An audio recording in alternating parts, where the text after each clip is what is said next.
दोस्तों हम देखेंगे 1813 का एक्ट। ठीक है, 1813 के एक्ट में क्या क्या परिवर्तन हुए। ठीक है, उससे पहले हम लोग देख लेते हैं कि पहले क्या हुआ था। जब 1793 का एक्ट आया था, तो 1793 के एक्ट में ये का प्रावधान किए गए थे कि 20 वर्ष के लिए कंपनी के व्यापारिक अधिकार को बढ़ा दिया गया था। ठीक है, 5 lakh pound company British crown को दे रही थी। ठीक, अब इसमें ये कुछ चेंजेस होते हैं, ये देखेंगे हम लोग। व्यापार तो 1813 के एक्ट में व्यापार सभी के लिए खोल दिया गया।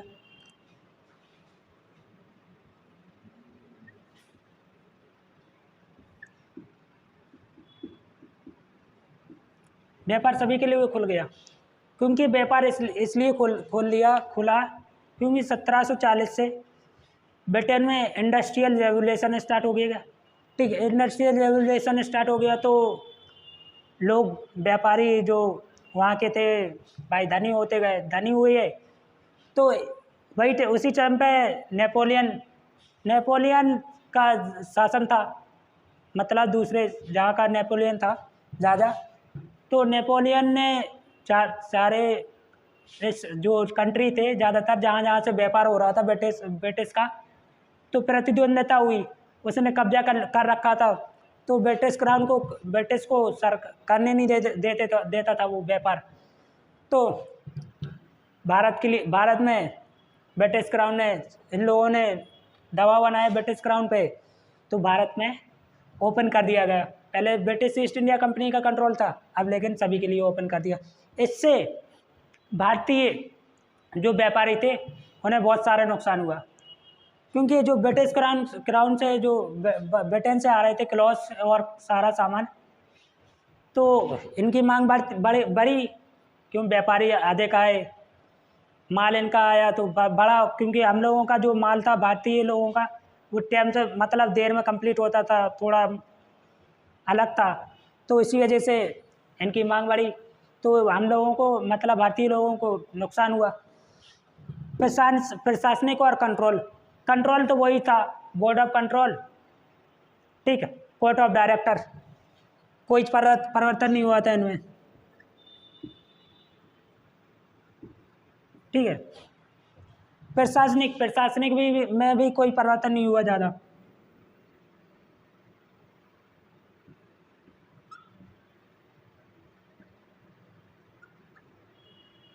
कोई परिवर्तन नहीं हुआ, लेकिन रेवेन्यू आय में परिवर्तन हुआ। आय जो प्राप्त हो रही थी व्यापार से प्राप्त आय अलग कर दी गई, और जो टैक्स रेवेन्यू से प्राप्त हो रही थी टैक्स से, उस आय को अलग कर दिया गया। ठीक, दोनों की आय अलग अलग कर दी गई।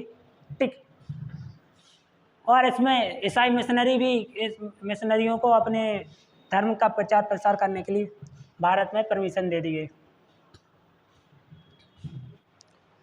व्यापार में एक और चेंज हुआ था, जो ब्रिटिश ईस्ट इंडिया कंपनी थी उसका चाय और चीन के साथ व्यापार सीमित कर दिया गया। चाय और चाय का व्यापार चीन के साथ व्यापार ब्रिटिश ईस्ट इंडिया कंपनी के कंट्रोल में था, उसी को एक अधिकार दिया गया था। ठीक है, और 1 लाख पाउंड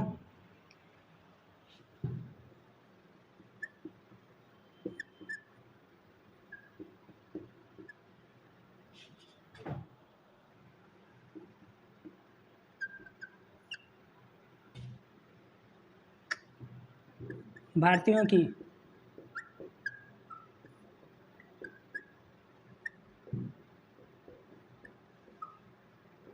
शिक्षा पर खर्च करने का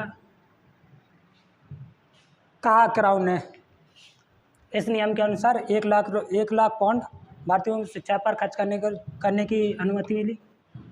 इस नियम के अनुसार जो लाइसेंस सिस्टम था चालू कर दिया गया कि जितने भी व्यापारी आएंगे उन्हें लाइसेंस लेना अनिवार्य था।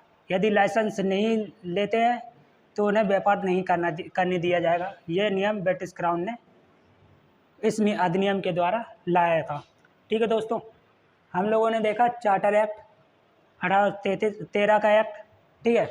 और उससे पहले भी हम लोगों ने एक्ट देख लिए हैं। 1793 का एक्ट, 1786 का एक्ट और 1784 का एक्ट, ठीक है। तो जय हिंद दोस्तों।